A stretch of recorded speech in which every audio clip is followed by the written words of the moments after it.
first thing we'll go over is the scans.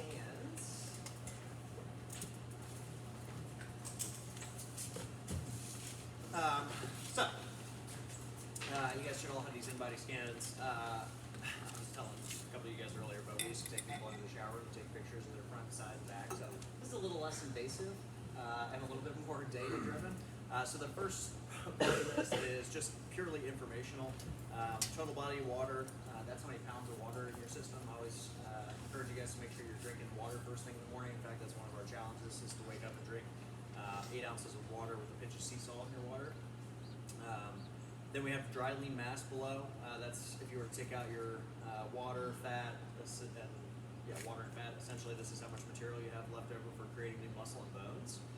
We have body fat mass. That's how many pounds of body fat you have on your body. And then we have overall weight.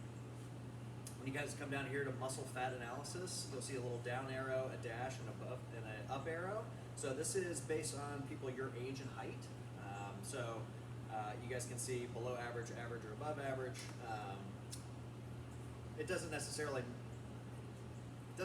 matter in terms of if you're like a pretty muscular person, your weight might be a little bit higher. That's not necessarily a bad thing.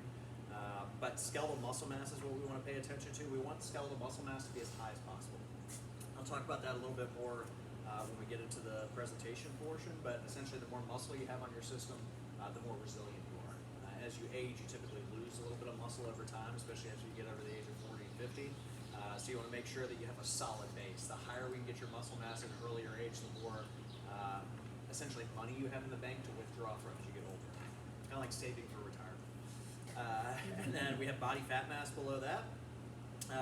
So what you see on this person's chart is a D shape to the curve, and that's exactly what we look for. I always joke with people, it will give you a bigger D. So if you have a I shape to the curve, right, where it's straight up and down, the goal is to get your muscle mass up and bring your body fat and weight down. If you have a C shape to the curve, we definitely want to make sure we're getting that muscle mass higher. So if you have a C shape to this curve, where it's kind of where this skeletal muscle mass is lower than your weight and your body fat mass, your priority as far as eating should be your protein. You need to make sure you're getting enough protein in. You need to make sure you're hitting those days. When we do a lot of strength work, you need to make sure you're coming to those days as well. When you come down here to below to that, so obesity analysis, there's BMI there, which is essentially a worthless number in my opinion. If you were to look at my scan and base it off my BMI, I would say that I'm pre-obese. So it's not really a great measurement. Percentage body fat's a little bit better of a measurement. Now this is subcutaneous fat. This is just fat throughout your entire body. There's another measurement called visceral fat, which is the fat surrounding your organs. That's the dangerous fat. Subcutaneous fat, it's an indicator, but it's not necessarily like a determinant factor, because you can have somebody with low body fat percentage on this, but they might have a ton of fat around their organs. So you need to make sure that don't put all your stock into percentage body fat, but that's a pretty good indicator. For guys, we want guys to be somewhere between 10 and 20% body fat. For women, it's something between 18 and 28%. All right. So that's kind of like your target, essentially. When you guys come down here to segmental lean analysis, it's going to give you a breakdown of how much muscle you guys have on each limb and your trunk. We want all these numbers to be above 100%. That means you have enough muscle on that limb to support your body weight. If you're finding there's some numbers on there where you're below 100%, you may want to add in a little bit more accessory work for those particular limbs. If there's more than a 6% difference in your arms, that's considered an imbalance. And when you're imbalanced on a muscular perspective, you're more at risk for injuries. All right. So if you have an arm that's more than 6% different, you may want to consider adding in some like curls, tricep extensions, presses, a little bit of extra work after class to kind of work on that imbalance. For the legs, if there's more than a 3% difference in your legs, that's considered an imbalance, and you want to add in some single leg work. We try and add in a lot of single leg type work in classes, right? We do a lot of lunges, Cossack squats, there's split squats. So we try and do that as part of class, but if your numbers are still quite not there and you've been here for a couple years, you may want to consider adding in some of those exercises. Single leg hamstring curls, anything like that. When you guys come down to the bottom, if you've done one of these scans before, it's going to give you kind of an idea of where you've been, where you're going. If this is your first scan, you're just going to see the first number, and we'll see another number when we check out at the end of the challenge. As far as like setting expectations, don't put too much emphasis on on the weight, right? This is kind of like a little journey for everybody. And so some of the things that we go through on this challenge, maybe you put a little bit less emphasis on something like breath work, right? And you're focused more on nutrition, and you get done with your scan, and your scan's not where you want it to be, right? That's okay, right? Next challenge, maybe we incorporate a little bit more breath work, and that might be the key to shedding some weight, right? So you're gonna have to play around with it a little bit, all right? So I always hate to see people at the end. They're like, I did everything right, and it's a failure, you know? It's like, well, did you pick up new habits? They're like, yeah. I'm like, well, yeah, it's not necessarily a failure, all right? So as far as like expectations go, the most I've seen in terms of body fat percentage loss is about 6% body fat. The most muscle I think I've seen someone put on has been about 3 or 4 pounds, which is a lot. It's a huge difference in 30 days, right? When you come over here to lean body mass, this is going to give you an idea of how much you weigh if you didn't have any fat on your body. And this is your target number. If you look at your macro sheet, I've wrote in pen for everybody that number on your macro sheet. That's your target for protein, and you'll see a higher number on that protein sheet, and that's the higher target for your protein as well. Basal metabolic rate, super cool number. If you were to lay in bed and stare at the ceiling all day, this is how many calories you burn.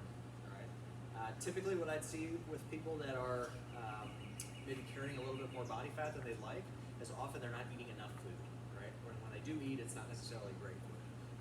So even if weight loss is a priority for you, your number should be at least 500 to 750 calories more than your basal metabolic rate.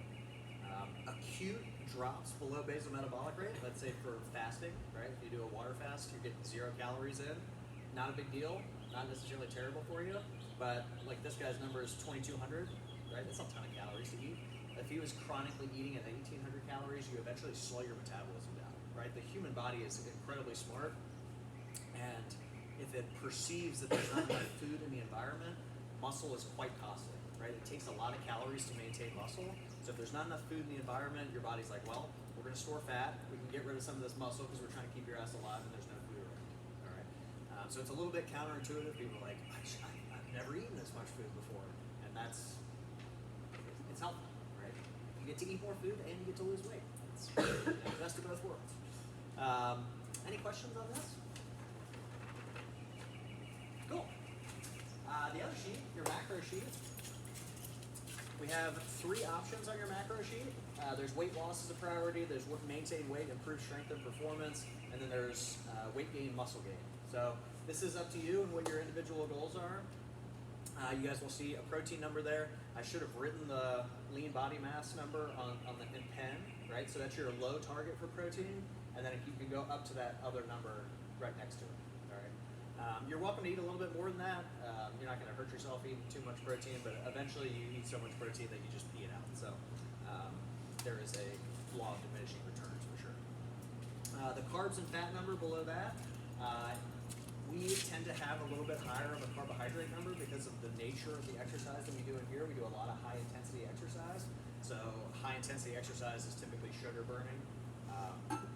Low intensity exercise is typically more fat burning, right? So you think of going like running a marathon, you're probably gonna burn up a lot of fat versus if you're doing something like a Fran type workout where it's like sub 10 minutes and you're just going balls to the wall, that's high sugar, right? The carbs and fat, the protein, carbs, and fat. Protein knob, do not mess with the protein knob. Try and hit that number, that is your priority every day, all right? The carbs and fat, that's gonna be different based on your genetics. Some people can handle more fat and not eat as many carbohydrates. I'm one of those people, I can eat a lot of fat, I don't necessarily put on weight. But if I eat too many carbohydrates, I notice my joints start to get a little bit achy. I don't feel quite as right, especially if I'm eating not great carbohydrates. I've met people that can't eat a lot of fat. If they eat fat, they immediately blow up and start putting on weight. So you can kind of twist those knobs a little bit and play around with those, but just remember that they're weighed differently, right? So 1 gram of protein is 4 calories, 1 gram of carbohydrate is 4 calories, 1 gram of fat is 9 calories. So if you sit down at night with a jar of peanut butter and you're just crushing it and you're putting on weight, that's why, right? You're eating an enormous amount of calories. We'll have a slide in terms of like serving sizes. A serving of fat is a thumb, right? A serving of protein is the palm, and a serving of carbs is like your fist. So those are the same. That is the same thing as a serving of carbohydrates, right? It's a lot. So just be careful it's why eating like already shelled nuts and like having it by you while you like watch TV is super dangerous. Just make sure you're kind of like portioning that stuff out. We gave you these numbers in hopes that you would at least pay attention to what you're eating. Like I said, most people are drastically under eating. There's an app to the side of those numbers that says Chronometer. There's MyFitnessPal also. I think you have to pay for MyFitnessPal. Someone else told me another one. I think it's called Carbon maybe. But Chronometer's free. And the nice thing about those things, if that seems a little overwhelming to you, most people eat kind of the similar things each week. You can put recipes in Chronometer. So like if you have the same protein shake every day, you have 3 eggs, Greek yogurt, whatever in your shake, you can just plug that in as a recipe, and then every day you can just go and click that recipe, so you don't have to input everything every time. So yeah, any questions? And that one's cool too, because you guys can put your numbers all in. You can put your protein, carbs, and fat, and it'll show you as you go through the day how much you have left or what you need to eat. As far as eating goes, when you guys are waking up in the morning, if your goal is to ultimately lose weight, I would start your day with kind of protein and fat, and try and keep your carbohydrates kind of surrounded by your workout. Right, your meal after your workout should be like your biggest meal. Right, you've just done a ton of muscle damage, and you're trying to get as much nutrients packed into you as possible. If you're eating a lot of carbohydrates first thing in the morning, it's been shown to spike cortisol levels a little bit, which is like your kind of fight or flight. And the body does a really good job of burning either carbohydrates or fat. It has a really, I wouldn't say it has a really hard time, but if you have a lot of carbohydrates present in your system, it's going to go after those first rather than fat. So if you're starting your day with protein and fat, you're going to feel less hungry for a longer portion of the day, and your body's going to be burning fat during those morning hours, versus if you wake up and you have a giant bowl of oatmeal or you have 4 pieces of toast. We've all done that, right? You have a bowl of cereal, and then like 10 minutes later, you're like, I could use another bowl of cereal. It just spikes your hunger levels and your sugar levels, glucose levels as well. Okay. Any questions? I'm curious about the 30 grams of proteins, 30 minutes when you wake up. I think it's a new thing I've been hearing, and I don't know if that's something since I go to the 7 o'clock class, should I be eating before class? I would say play around with it. Tim Ferriss suggests 30 grams of protein within 30 minutes of waking. Just to kind of like start everything up. There's some people that prefer to fast until noon. It really is. This is kind of where you're like experimenting with yourself. So if you've never tried that before, give it a whirl. See if it works. Good question. Yeah, this is all like grand experiment, right? We all come from different genetic backgrounds. We are all our own beautiful, unique snowflakes. So what works for me may not work for you. That's the fact with this whole challenge, right? These challenges, I kind of like think about it as like an offering. And if you guys pick it up, great. If you don't pick it up, that's okay. It's not meant for you to pick it up at this particular moment. Maybe it's the next challenge. So play around with it a little bit. We'll have a spot on the Life Challenge spreadsheet. So for those of you guys who haven't done this before, I'm going to share an Excel spreadsheet with everybody. And at the bottom of that spreadsheet, it'll have your name. And when you click on that, it'll have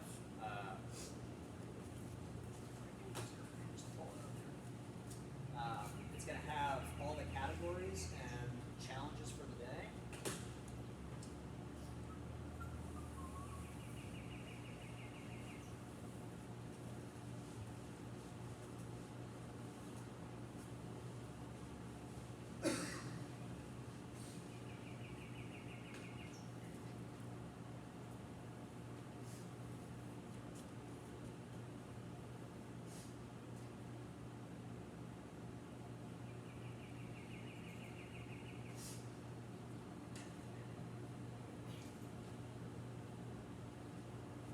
On the first page, you guys will see this master spreadsheet.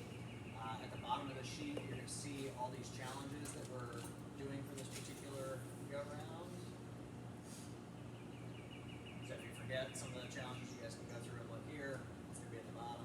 And then you'll have each one of your names will be down here. You'll click it.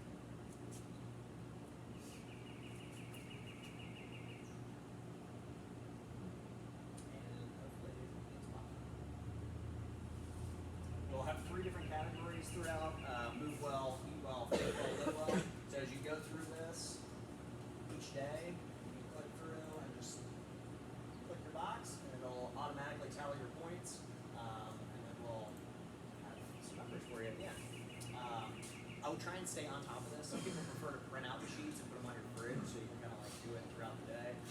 If you start missing days, it becomes very difficult to be like, did I meditate the other day? Did I eat properly? Did I do all this stuff? So try and stay on it, however that is for you. I think you can pull it up from your phone and do it on your phone as you go through this. And then we'll have these challenges throughout the day, and then we also will have some weekly challenges. Typically, it's like a little small video or like maybe like an assignment to like do some artwork or to try new breathing practice, things like that, where you get bonus points. One of the cool things that we're doing this go around, thanks to Coach Brian, the Excel wizard, is that we're going to have a consistency factor. So as far as your habits go, right, it's great if you work out once a month, but it'd be better if you're working out like 3 or 4 times a week, right? And so we wanted to reflect that a little bit in the challenge. So as you go through each day, let's say I do my breath work on Monday and I do it on Tuesday, my points will compound on Tuesday, they will compound on Wednesday. So if you're consistently doing it every day, you'll get more points. I think it's up to like 10 points, depending on the category, up to 10 points for like one day if you're following it all the way through Friday. Now, some of these things I don't want you to do every day. I do not want you to come to class 6 days a week, right? It's not a good idea. You need to make sure you're getting some rest in there.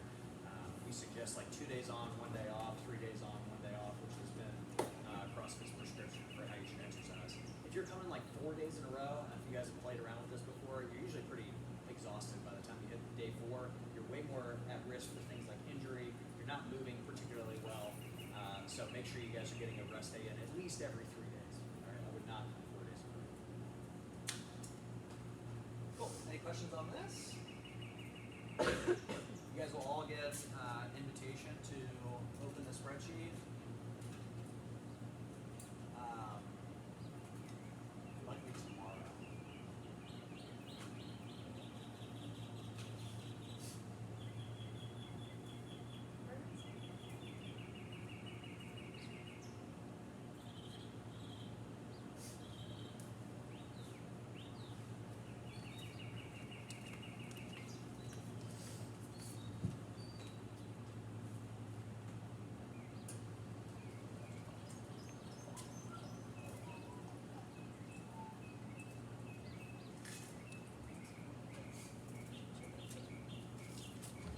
I was in here till like 9 o'clock last night. I went to get some TV on. I went to no way. I'm like, I'm not gonna pull my TV off my wall of the house.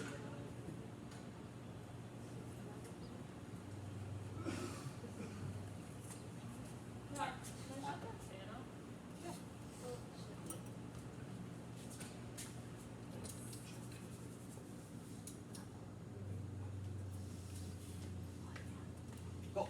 So I don't really like this quote. It's not exactly a quote from William James, but it's pretty close.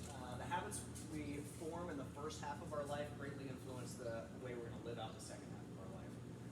It becomes very hard, and actually your brain adapts to the habits you get, and that's why it's very hard for people to change as they get older, I think.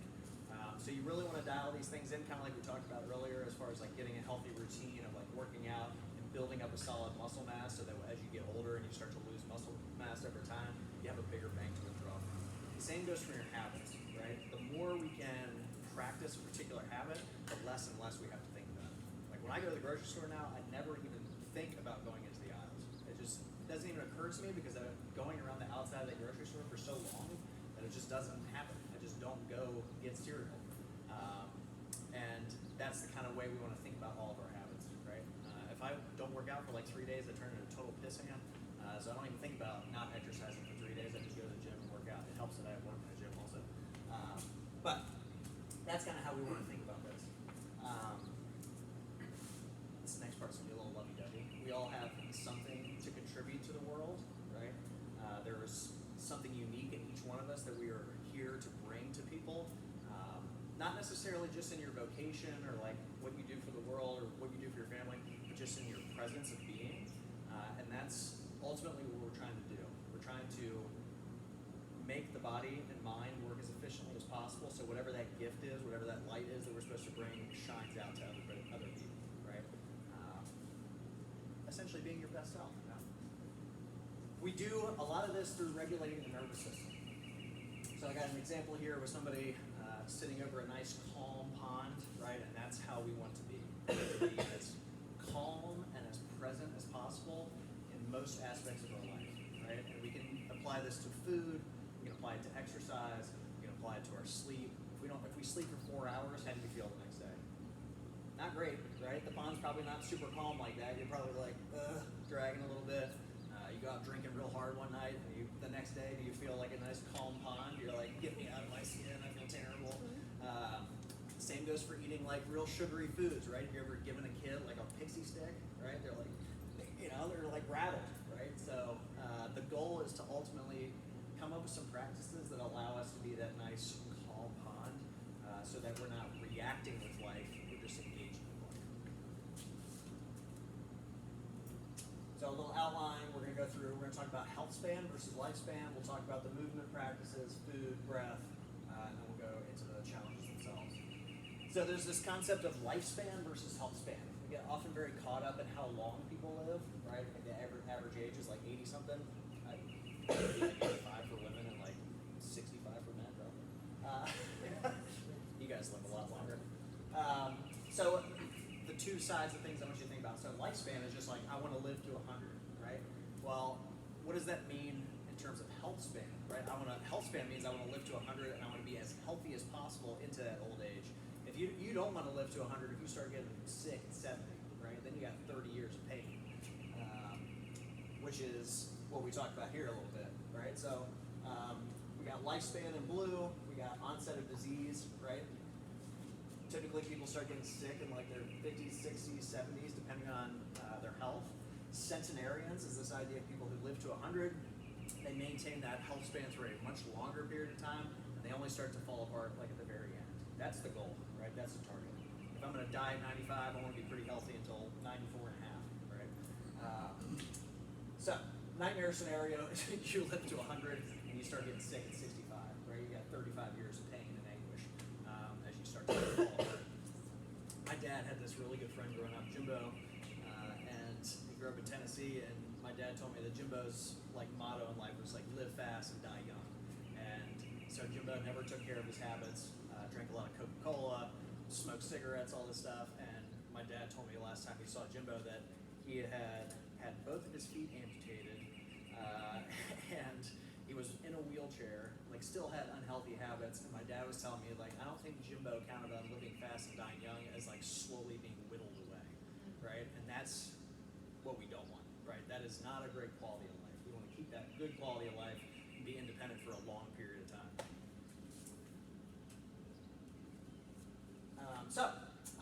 Let's think about the weight of importance, right? We can go for super long amounts of time without exercising, right? My grandmother is a perfect example of this. I don't know if she's exercised in the last like 40 years, and she's like 93, which is impressive.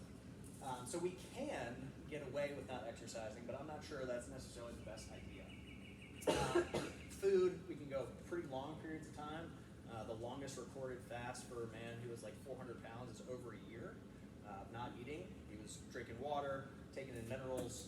He was being supported by doctors, and he had lost all that weight. He got down to like 185 pounds, I think. So you can go a long period of time without food, but it just depends on how much mass you have on you. If you're a 100-pound guy, there's no chance you're going a year without food, right? You need to make sure you're eating food, and hopefully good quality food. The longest we can go without sleep is approximately 11 days before you die. Water, we can go up to 3 to 5 days without water, and then air approximately 3 to 24 minutes. The world record for breath hold is 24 minutes, which is also pretty interesting. David Blaine, he says. It's not David Blaine, it's like a Swedish guy, I think. So think about health span, right? How many days of no movement before your quality of life begins to deteriorate? I'm always surprised when people are like, I haven't worked out in like 5 years. Like, I just can't imagine what my like mental state would be if I took 5 years off of exercising. Food, how many meals, crappy food before you feel your health start to deteriorate. We've all done this before where, we go to like an all-inclusive resort or something. You're just eating everything on the buffet line, and then after like 3 or 4 days, you're like, I can't do this anymore, I need a salad. Sleep, right? How many nights of like 4 hours of sleep? Those of you guys who have children, how many nights of like 4 hours of sleep before you start feeling like total dog shit, right? Like 1, maybe 2. So you need to make sure you're staying on these things. Water, we're gonna make sure we're getting good quality water, spring water. Please do not drink tap water. Please do not drink tap water. Why? Air, trickier still. How long can you hold your breath before panic sets Yeah, in? why the tap water? Yeah, tell me more about the tap water. Tap water's got fluoride in it, which is considered a neurotoxin, which is what they're finding out. They say it's good for your teeth. It's really not good for your teeth. It's essentially like dead water. You can think about water as like I heard a description of this one time as a living crystal.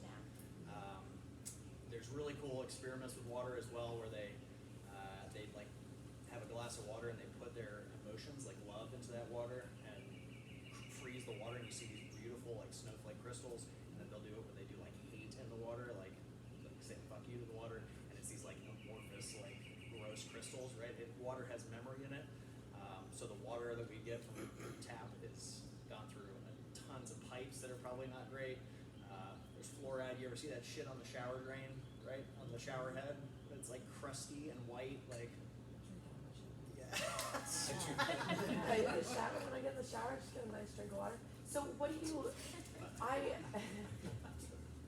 do you make, because I don't know if I could go out and like buy spray water all the time. Like, can you get a Brita? Like, what Yeah, works? you can get filters. Okay. There's a variety of filters. There's something that's become popular lately called hydrogen water, where they introduce hydrogen ions into the water and essentially like brings the water alive. If you were to go and like drink out of a spring, which I wouldn't recommend here, but if you were to go drink out of a spring, it's in contact with the earth, so it's getting a charge from the earth. It's essentially like a live thing. And just the other thing about tap water too is that all the people in the country flush their pharmaceuticals down the toilet. So it doesn't necessarily all get filtered out, which is not great. Think of all the Adderall and birth control and all the things that are people are flushing down the toilet. I would get a nice high quality filter. I'm not saying you're gonna like die if you drink tap water, but I also don't think it's necessarily the best for you. You can buy I have a water filtration it's called the Aqua Ionizer Pro. That's like a hydrogen water filter. It's not cheap, but you drink a lot of water, so it might be worth it. Even the water we have here is got like a carbon filter in it as well, so it's filtered water, and you can taste it, right? Like if you taste like ice that comes from your ice machine, and you don't have like a filter on your ice machine, like has that like wet dog kind of smell to it. It's not great. Cool.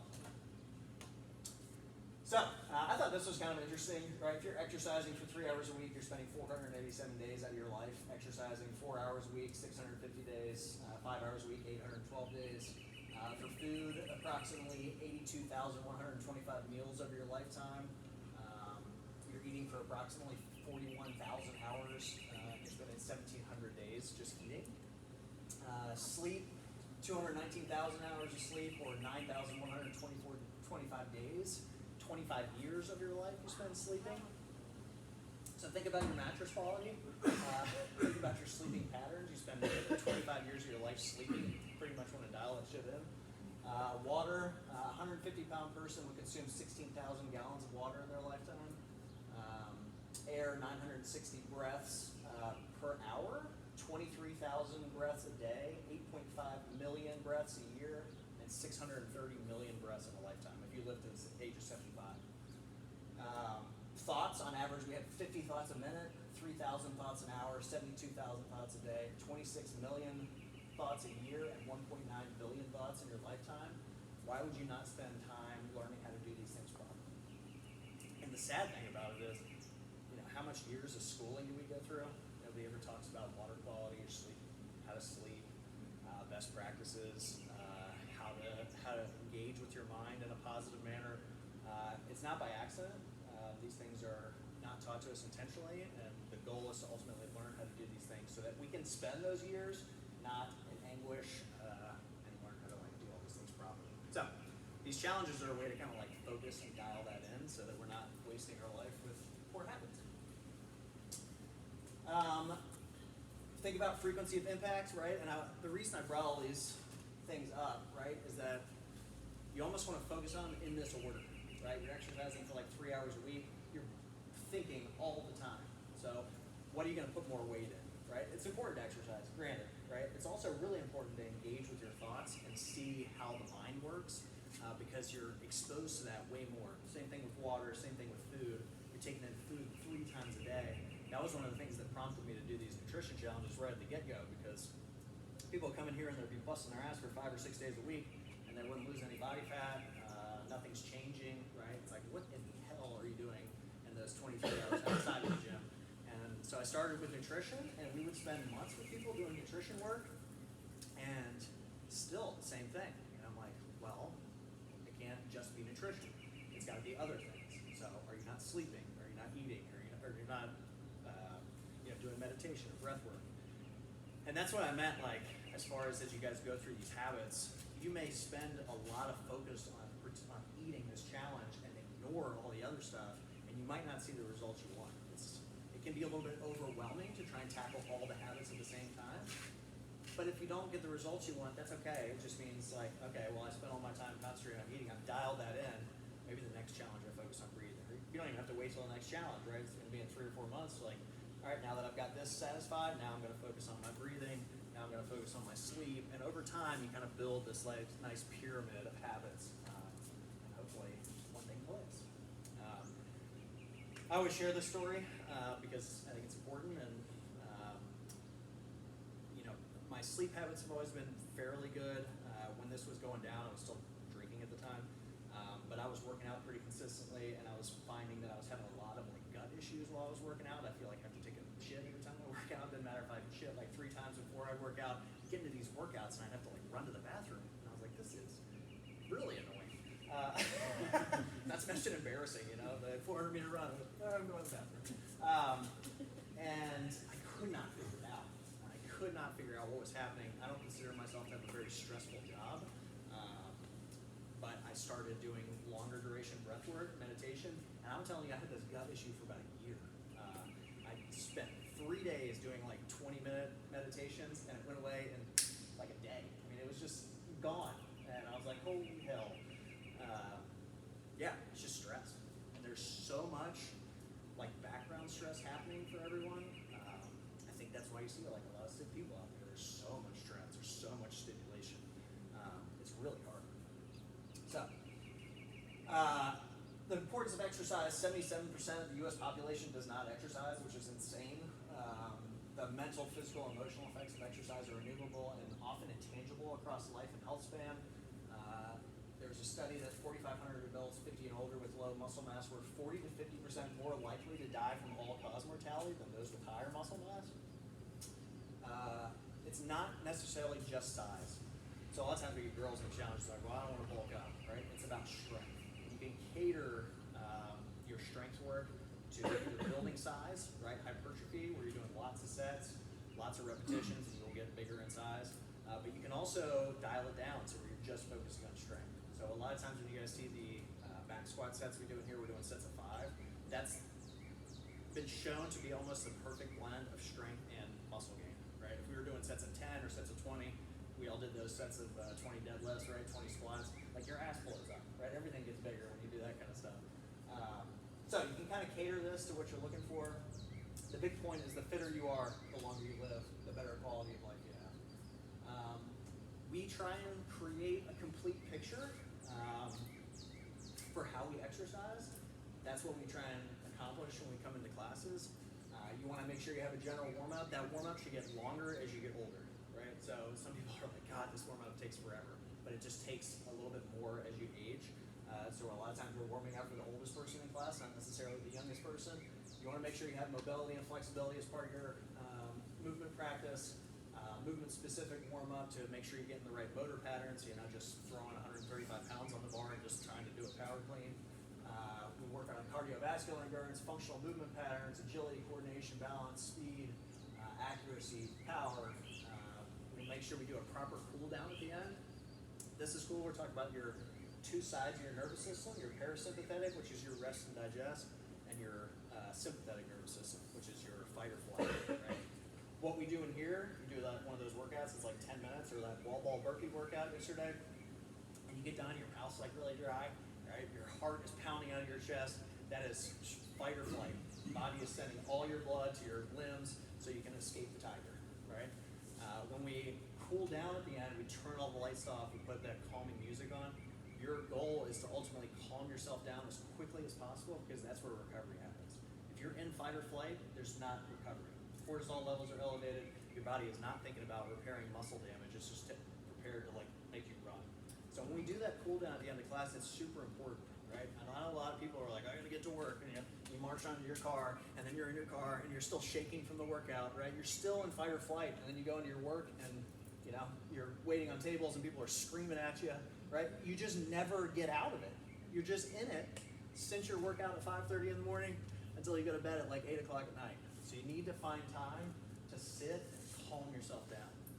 And the best way I know how to do, like the best like tactile feedback you can get is when you get into parasympathetic, your mouth starts to water.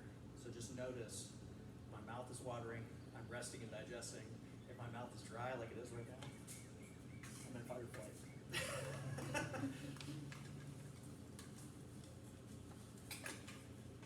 And there's all kinds of like little cues, and I wanted to put this up just because I thought it was interesting. The guys always go through the challenge, and the girls are always pissed, right? You got your husbands; they always, they've been dying for like 3 days, and they lose a bunch of weight. This is why men carry 45% of their body as muscle tissue, and women 36%.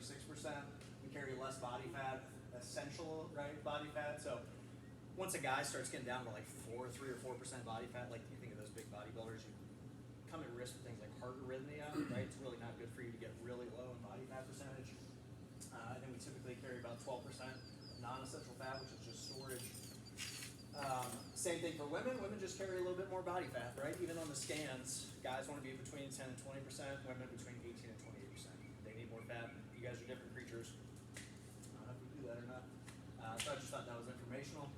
And then think about how you train, right? The guy on the left is a marathon runner, and the guy on the right is a sprinter. I think we know which one we would rather look like over time. The body responds really well to stimulus. The top is Tia Claire Toomey, who's the fittest woman on the earth, or was for like 5 years. She puts a lot of stimulus and does a lot of different things, right? So that's what you get. Think about that as far as how you train and how you would train later in life. Maybe you don't stick with this type of exercise forever. You need to make sure that whatever you're doing, you're creating the stimulus to have some muscle growth. Cool. Eat well. Frequency of impact of eating. You're eating 3 to 5 times a day. It's kind of important to make sure you're eating well. I'm sure you guys have all heard of the KISS. Keep it simple, stupid, right? If the best way I think about it is if nature created it, I should eat it. If it's not nature, if it's man-made, not saying all man-made things are poor, but there's a lot of shit in our food. Consider just the brilliance of nature, eat what nature provides, and then last but not least, listen to your body. Right? We're trying to build awareness of the body. I thought this is super cool. Can't make this shit up, right? The foods that we eat often look like the organs they're good for. I don't know if you guys have ever seen this before. Carrots are good for your eyes, right? Tomatoes for the heart, kidney beans for the kidneys, sweet potatoes for the pancreas, grapes for the lungs. There you go, Sean. Figs for the intestines, ginger for the stomach, walnuts for the brain, right? The foods actually look like the things they're good for. You cannot make that shit up, which is, I think, super cool. It's almost like we're meant to be here. Think about it in terms of food product versus food, right? Doritos are a food product. I think that it's silly that we call it food, right? It's not really food. It's really not great for you. You want to think about the things that nature provides as food. And I thought this was kind of cool. If your great-grandmother does not recognize it as food, right? If your great-grandmother came into the world today and she walked into a 7-Eleven and saw a slushie machine, she'd be like, what is this? Right? You have no idea what that is. So think about what your great-grandmother would recognize as food and try those things. Oh man, this got a lot of flack a few years ago. I think I sent this out for the last Life Challenge. The National Institute of Health did a ranking of foods that you should eat in abundance, in moderation, and not at all. And this is what they came up with. These are a couple of the categories. Watermelon, eat plenty of it. Kale, eat plenty of it. I'm good with that. Frosted mini wheats. Not great, right?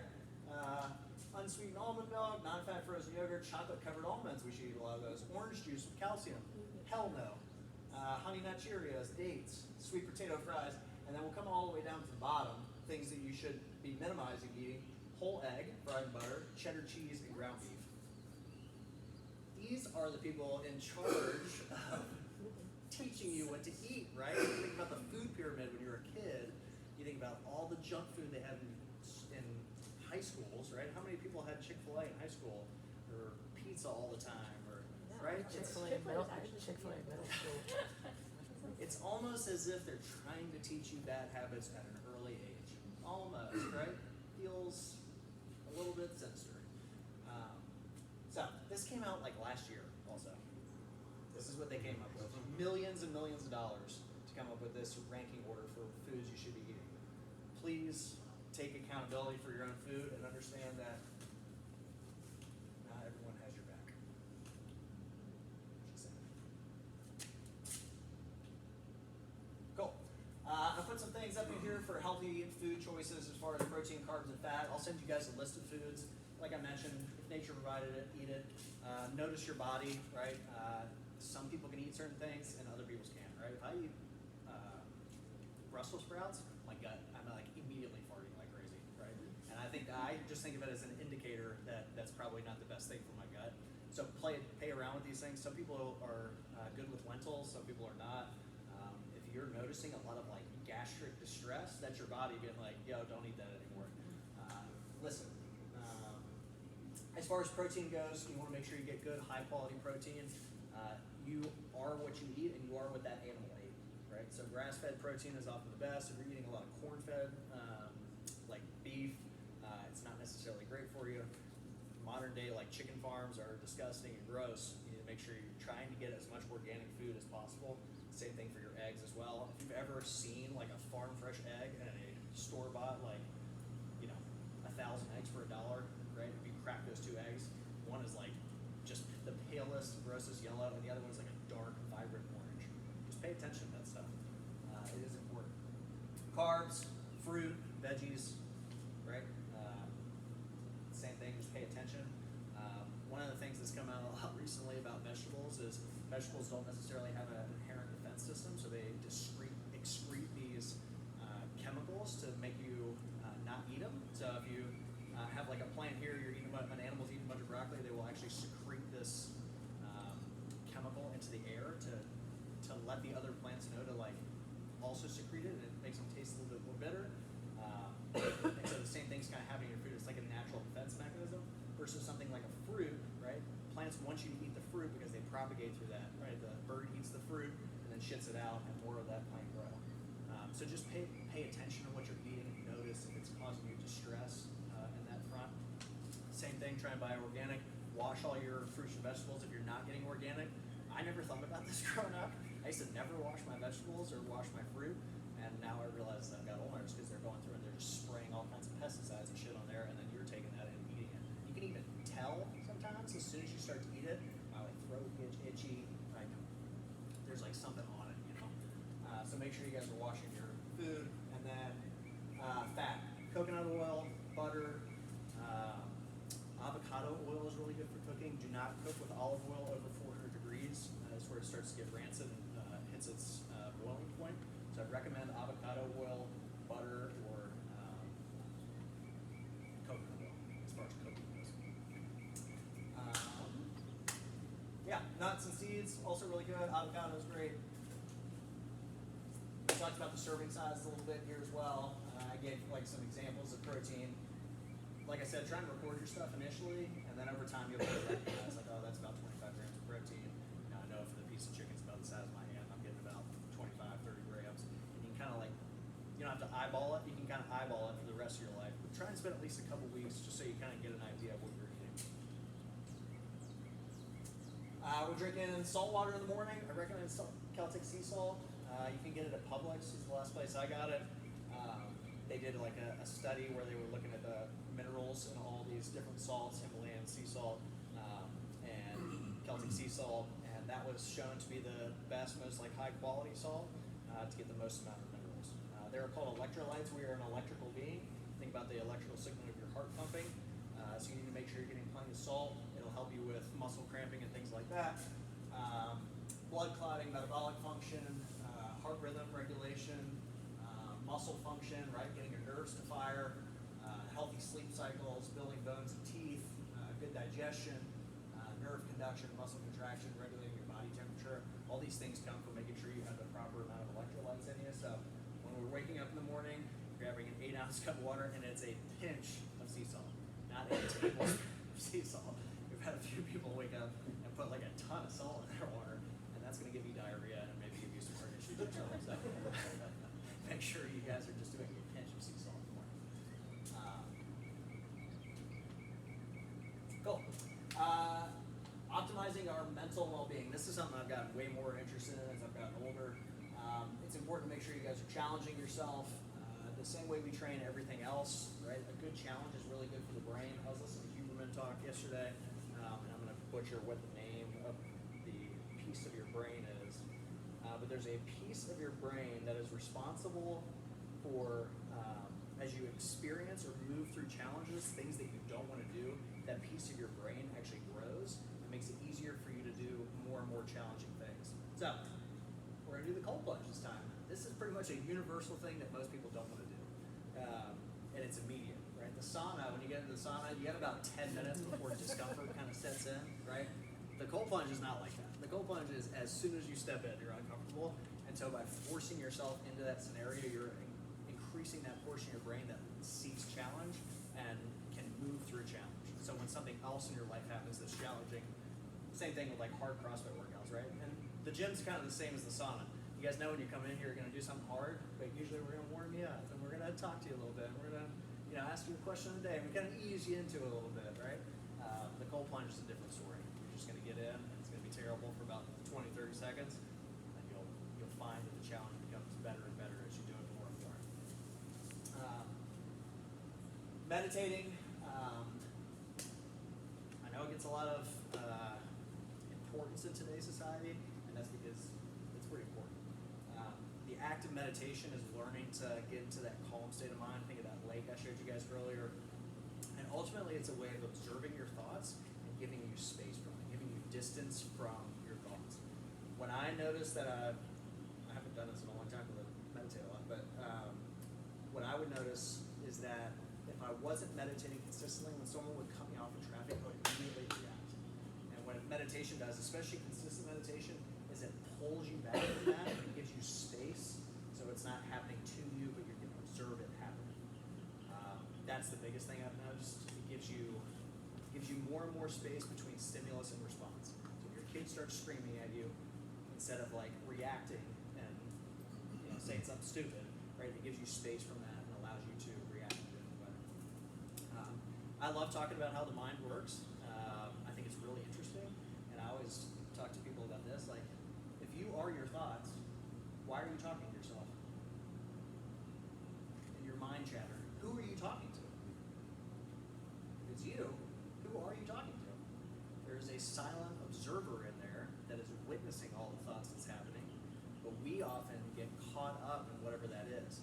So you can have 1,000 thoughts throughout the day. I always use the example of like you're driving down the road and you're like, what if I just swerve into this lane a little bit, right? That thought comes in there and you're like, that's silly. But then you say something to yourself like, I'm fat, and you feel all these like emotions come up around it, right? Because you're associating yourself with that thought rather than like the car and traffic thing. We have that thought and we're like, that's silly. I'm not gonna obviously steal my car in traffic. But then you think about yourself as fat and you're like, oh God, and you get consumed by it. And so the more and more you practice that meditative space, the less and less those thoughts have effect on you, and the quieter and quieter your mind gets. Which is kind of cool.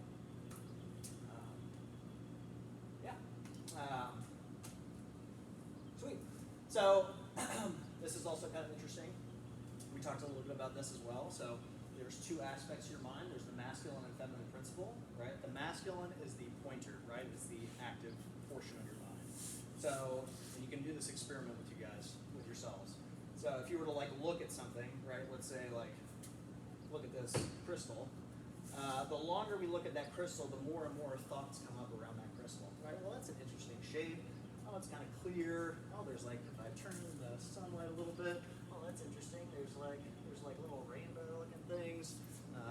Oh, that reminds me of a tooth that I lost when I was 4. I think it's like Indiana Jones. Like, so my consciousness is pointed at that crystal, and then my mind is just creating all kinds of thoughts around that crystal, right? So the masculine side is the flashlight in the darkness pointing at an object, and the feminine principle is creating all around it, right? And do that no matter what you're looking at. So if you're sitting at home and you're thinking about a problem you have in your life, your mind is going to expand on that problem, right? It's going to create all these stories around what is happening in the world, right, or around that problem, and it won't stop. That's what the mind does. It is the feminine aspect, right? It's the womb. It's creating. And so your goal is to ultimately learn how to point your attention at the solution, or point your attention at things you're grateful for, or point your attention at good things in life. And the more you practice that, the more you will create around the good things in life. If you're always focused on the negative, the mind will do what it's supposed to do. It will just create more and more negativity. All right? Kind of get it? Cool.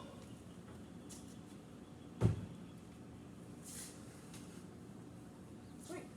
I thought this was kind of cool. Inspiration, right? To breathe in, right? The definition of the process of being mentally stimulated or do or feel something, especially to do something creative. It also means the drawing in of the breath. We are all creators. We're all here to create something. That's why your mind works that way. So when you sit down to do artwork or create a life challenge or do whatever it is that you do, we are creating or bringing that from our mind into the world. That's what we're meant to do. And the breath is an important piece of that. I think the breath is super interesting. We've hosted holotropic breathwork sessions here before where everybody's laying down flat and all they're doing is deep breathing, right, for like 20, 30 minutes. And then you fall into these altered states of consciousness where people experience all kinds of wild shit, right? A lot of times people re-experience their childbirth, which we think is like impossible, right? But it's all stored deep inside of you. And the breath is a way of unlocking that, about bringing past traumas, emotions, and not necessarily just that, but also extreme bliss out of you. So the conscious act of sitting down and doing deep breathing is super important. It's good for every part of your body. Every organ benefits from you taking in nice deep breaths and concentrating on that. It really stills the mind. We just talked about the mind and how it just spends time creating. That's why a lot of meditation practices use mantras, where you're just saying the same thing over and over and over again, and it allows the mind to like focus on something, and whatever that is. A lot of these mantras are like, I'm a beautiful person, or I'm love, I'm peace, right? And what we just talked about, right? If you can consistently point your mind at that thing, you can kind of become that thing. So, really cool. You also tap into different states of brain waves. You also start to feel this as you spend time doing breath work and meditation. The brain has delta waves, theta waves, alpha waves, beta waves, gamma waves. Delta waves are like deep unconscious intuition and insight. Typically you do that while you're sleeping. Theta waves, same thing, subconscious creativity, deep relaxation. Alpha is like when you get in the car, you go to drive somewhere, and you get there and you're like, what the fuck happened? Like, I don't remember driving, that's alpha. Beta waves, when you're really consciously thinking about something, you're pointing your attention to something, like you're writing or working.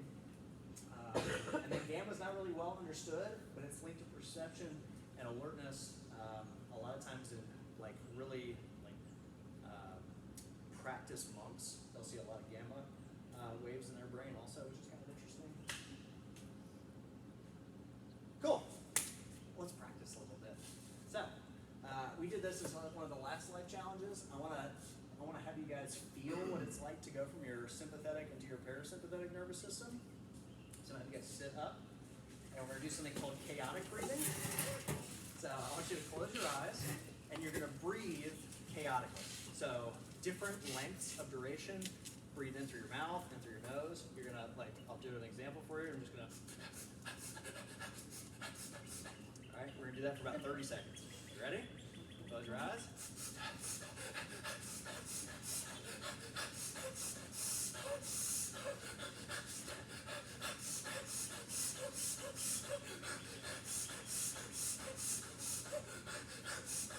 Now, sit with it. All right, it feels kind of hard to breathe, right? A little uncomfortable. And now I'm going to teach you how to calm yourself down. So you're going to do a double inhale.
interesting, right? It's kind of cool. So the expression is your breath is like a horse and your mind is like the rider, right? So if my breathing becomes erratic, my mind will become erratic. And if my mind becomes erratic, my breath will also become erratic. My mother is got Alzheimer's, which is unfortunate. And that was one of the things I noticed when she was here last time visiting. Was as she was walking around, she was just panic breathing all the time. Just in through her mouth.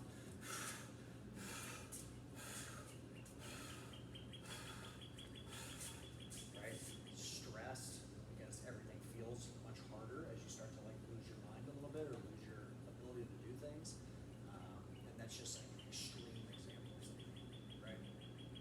And I would try to stop her and I would hug her and I would breathe with her. And that's why children, when they're born, are super reliant on the mother because their nervous system is not developed. So what's the first thing they do when they give birth to a new baby? Jenny, what do they do? They scream. But what do they do with the child? They give it to the mom, right? Direct skin-to-skin contact with the mother. Same thing for the father, right? I think they do that now as well. They give you to the father. So your nervous system as you are born is heavily reliant on your parents. And I realized this about myself, as this was probably like 6 months ago. My mother's always been stressed. She had a lot of trauma in her young childhood. When my father and my brother and I would sit down and like play video games and hang out, she would always be up like doing something. She slept poorly. And when I don't perceive enough love in the environment, I tend to drift toward things that are stressful. So if I'm not getting enough love, I will play violent video games. If I'm not getting enough love, I'll smoke a bunch of pot. If I'm not receiving love from the outside world, I seek stress because that's how my mom was.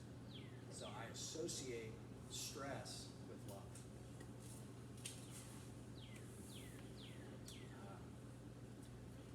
It's probably why I like CrossFit. That's probably why I opened the gym. I wanted to feel that love. That's why I like extreme sports. That's why I like doing surfing, things like that, things that cause me stress, because I associate that with love. And just understanding that about yourself is something very helpful in life. So, think about your parents. Think about how your parents were. Think about how your nervous system was wired. It can be very insightful.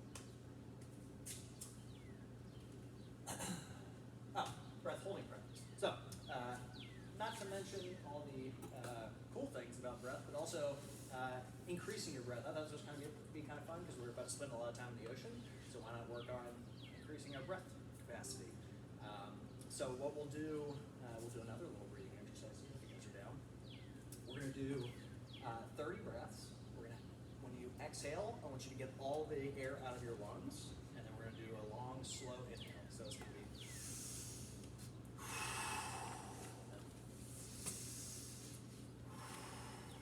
like that. All right. We're going to do 30 breaths, and then on the 30th breath, I'll put the clock on, and we're going to hold our breath for as long as we can. All right? I'm ready. You getting ready? Yeah. It's actually much better to lie down because then you're like comfortable. But we can do this as part of like our first portion to see where you guys are in terms of how long you hold your breath. And then we'll test it. Wait, what do we do?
climb down. Order a little sheet. Yeah, No, number? that's awesome. I'll take that.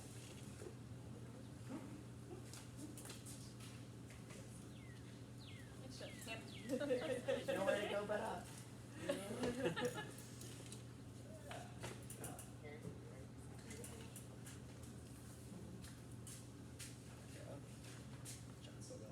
Nice.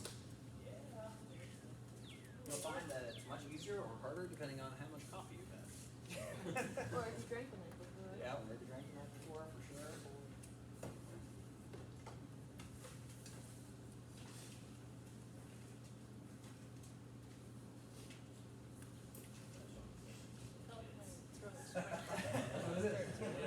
Nice, guys, that's cool. So, yeah, so that's the kind of like breathing practice to do. I'll send you guys a specific like routine, but that's kind of a good way to like test it. Yeah, the more you oxygenate your blood, like if you were to do those like deep breaths for like 60 breaths or 100 breaths, the longer and longer you'll be able to hold your breath, right? Because you're just putting a ton of oxygen in your system. This is the last little cool thing that I've discovered over the years. Breathing patterns really help with a lot of different things, right? Whether you're trying to calm yourself down, whether you're trying to get yourself excited, right? Sometimes you'll do some breaths where you're like trying to get pumped. If you're trying to wake up, right? We'll do these breaths in class where you're like, right? Where we're like really jacking things up. So you can really, like I said, the horse and rider, right? You can cater this to whatever you need. If you're feeling super sleepy, like do some energizing breaths. If you're feeling like you want to go to sleep and you're too excited, do long, slow exhales. So you can modulate your own nervous system, which I think is super cool. This last one's kind of, this is an adult conversation, right? The last one's fun. If you're on the brink of orgasm, notice your breath, right? If you slow your breath down, you actually can like hold yourself back from maybe going too far. So that's like kind of a cool thing to do.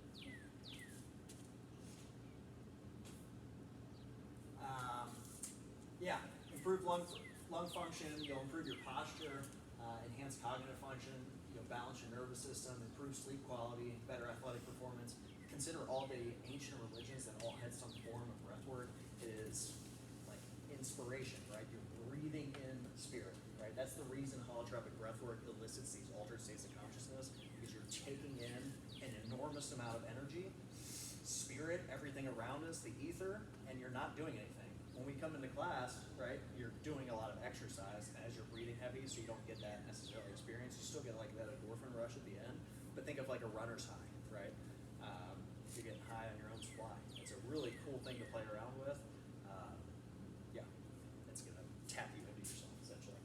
This is, I thought, kind of cool also, the breath's effect on the brain. So as you're breathing in, you're actually stimulating all the nerves in your brain. That is also pretty cool. Right around your pituitary gland also, your pineal gland.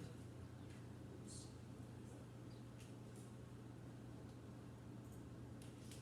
Cool. We're almost at the end, guys. Thank you for listening to that.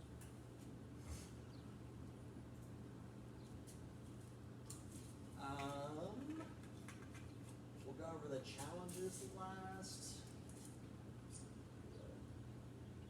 Oh, candle flame meditation. Nice. So the dollar store sells long candles. It's called Tatrika, I believe, is the name of the practice, where you stare at a candle flame. And one of the coolest things about like breath work and meditation is your ability to focus on one thing. Think about the things that give you the most joy in life. You typically like are so focused in, you get in the zone or flow, right?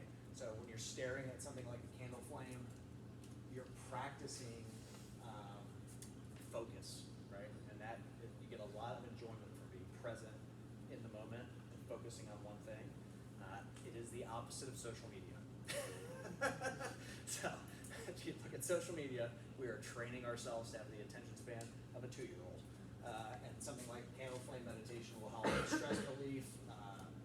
It helps you actually tap into spiritual cognition, clairvoyance, things like that. Deeper connection to yourself. You can also do like mantras while you stare at a candle flame as well to help with your focus. And the cool part about this, I didn't realize this, but fire, a lot of times we say like don't like examine light before you go to bed because it'll wake you up. Fire does not have that effect. You can look at a fire and then fall asleep immediately afterwards. So it's kind of interesting. It'll improve your vision and eyesight as well, help with creativity. So when you're doing the candle flame meditation, you're going to stare at the candle for like 2 to 3 minutes, and then you're going to close your eyes. And just the same way you like look at the sun and you like close your eyes, there's that like white dot or whatever.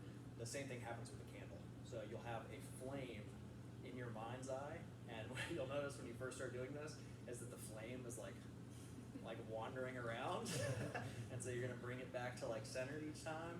Sometimes you'll do it and you'll notice the flame like disappears or it's black, and it's kind of like a cool little like thing to play around with. Essentially, you're trying to train your mind to like focus and keep it in center. And what we mentioned about the mind earlier, like with the crystal, as you get deeper and deeper into meditation, you can focus on specific symbols, and your mind, you'll start to tap into this like universal consciousness, and your mind will tell you about that thing.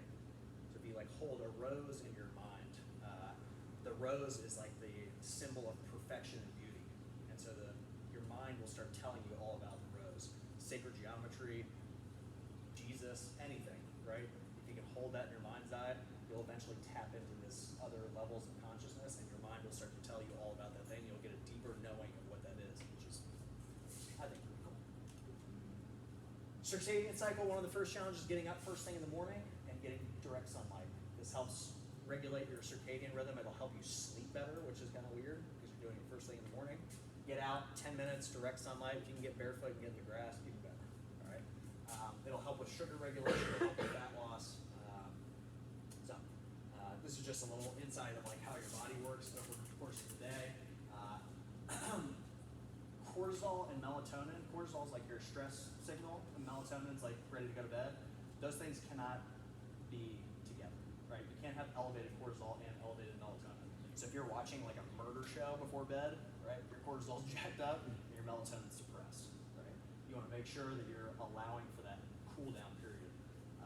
Same thing with body temperature. If you guys are trying to sleep, it's best to get hot and then allow yourself to cool down. That's why a hot shower or a hot bath before bed makes you like fall asleep easier. If you come use the sauna in the afternoons, you'll sleep like a baby.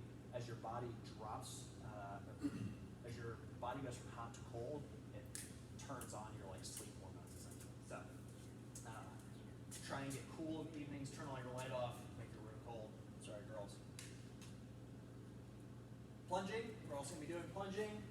So many benefits for this: improved circulation, enhanced recovery, pain relief, stress reduction, increased alertness. Like I said, you're practicing going into a stressful environment and calming yourself down. Your heart actually doesn't like go faster when you get in the cold plunge, which I thought it would. People wear like loop straps and stuff. It actually plummets. So people will go from sauna to cold plunge. It'll be like 140 in the sauna. They'll hit the cold water and it goes from like 140 to like 50, like almost immediately. Even though you might feel panicked, you're gonna like breathe a little bit like that. The goal is to long, slow exhales and to try and pull yourself out of your mind. If you're all in your mind, you're like, I can't do this, I gotta get out, my whole body's freaking out. But if you actually bring your awareness into your body and just notice all the sensations, your mind will actually calm down a little bit. It won't feel like you're so tight. It's also really good for losing weight because it takes a tremendous amount of calories to keep the body up. So you get really cold, get out. I recommend you go sit in the sun, close your eyes, maybe do some breath work and meditate. It feels amazing. Feeling your body react to super cold water is cool, really cool. So Kenzie and I will be here tomorrow afternoon at 3, and we'll take people through a little breathing protocol, and then one at a time take people through the cold plunge. So if you guys want to come back, it's at 3. She's doing yoga at 4. So if you want to stay for both, it sounds like a nice little Sunday. So is it better in general to do it, after your workout or before your workout? Great question. If it's cardiovascular type work, you can do it afterwards. If it's strength work, do not do it afterwards. Your body, because of like high strength work, right? You're tearing all your muscle fibers. You want your body's immune system to respond to that damage and bring protein and all those things. And it's been shown if you get into cold water, it wants that immune response, so you actually don't get as many, get your gains, right? If it's like a cardiovascular type workout, you're fine. There's not as much damage this happens for cardiovascular. I recommend like in the morning, or if you do strength training in the morning, you can wait 6 hours and then you're fine to plunge later. It's a good way to warm up. If you come in to do it right before class, I recommend you give yourself enough time to like heat back up. You don't want to be like stiff tissues walking into class. Yeah, I think for one thing, like 11 minutes a week. Yeah. So should we try to like spread that out across like every day as a challenge, or if we do a couple, like it's points per day, right? Yeah, and it's compounded points, right? So you get more points if you do it consistently day after day. If So, we're doing like 2 minutes every day, it's not like too much if you're speaking. yeah, it'd be 14 minutes. The goal is to work up to like 11 to 12 minutes per week. And the points reset every week. So it's not going to be cumulative. Like if you plunge every day for 30 days, you're not going to be getting like 6,000 points a day by the end. It's like it'll reset each week. So good question. Cool. 20 minutes of extra mobility work, stretching, yoga class counts. You get 10 points for 10 minutes of dedicated pulling work, whether you're working on pull-ups, chin-ups, you can do ring rows, rope pull-ups. 10 minutes is not much, right? You're doing like 3 sets of 10, and that's pretty much like 10 minutes if you're taking a couple minutes of rest. Doesn't take very long. Your back muscles are super important. It's going to prevent you from a lot of injuries. You have these huge muscles on your back, so it's beach season, you know? It's beach season. Let's go. Then we got 3 points for coming to class. You get a point for consuming half your body weight in ounces of water each day. So this is about 3 or 4 of these a day. In the summer times, we'll probably drinking like 5. Make sure you get your water. Put a pinch of sea salt in each big container. When you wake up in the morning, at least 8 ounces. No caffeine within 90 minutes of waking. I didn't talk about this, but your brain has something called adenosine. And as you go to bed at night, or when you're getting ready for bed, adenosine starts to get produced in the brain, and it pushes that sleep drive. So it pushes you to go to sleep. In the morning when you wake up, you feel kind of groggy. That adenosine is still circulating in your brain, and your brain starts to dissipate it. If you drink caffeine, it blocks the receptors that get cleared, and so when the caffeine wears off at like 2 or 3 o'clock in the afternoon, that adenosine is still there and still needs to be cleaned out. That's why you get tired in the afternoon. So wait 90 minutes after you wake before you drink your first cup of coffee. 2 points for hitting your protein macro each day. That's the lower number on your sheet. 3 points for 3 servings of fruit and vegetables. 3 points for flawless clean eating. You don't cheat through the day. All right. Even a piece of candy is cheating. No refined sugar. Think well, you get 2 points for 7 hours or more of sleeping, 2 points for breath work, meditation. You can do that up to 2 times per day. If you come to Kenzie's yoga, you can consider that kind of a meditative movement also. You can do walking meditation also, so no earbuds or anything like that. Walking, focusing on your footsteps. All right. So some of these things can be compounded. 2 points for 1 to 2 minutes of cold plunge, 2 minutes for 5 minutes of candlelight meditation, 2 points for 10 minutes of sunlight pumping. What happens if we wake up before the sun comes up? Just whenever it comes out. Yeah. What if we're in class when it's out? Just walk outside. Does it count? Yeah. Yeah, if you're at the 5:30 class, like Is it 7 the doors o'clock? up and you're gonna be getting some sleep. Did you guys work out outside at 5:30? There you go. Last thing I'll say, I love this guy, David Hawkins. If you guys haven't checked out his stuff, he's got a book called Letting Go, which is really good. Power versus Force. He's definitely like a mystic in his own right. But I like this quote: "We change the world not by what we say or do, but as a consequence of what we become." The best thing you can give to somebody else is your presence, and the quality of your presence is super important. And that's kind of what I like to think about when we go through these challenges. When we're working on our food intake and our sleep. It is the quality of your presence as you spend time with people. If you're scattered, we've all dealt with this when you're talking to somebody and they're like, looking all around, not paying attention to you, right? This is kind of what we're shooting for. If you're looking for like a higher value versus like, I just want to look better naked. Yeah. That's great also, that'll happen. But, yeah, thank you guys. That's it. I'll send you guys will all be getting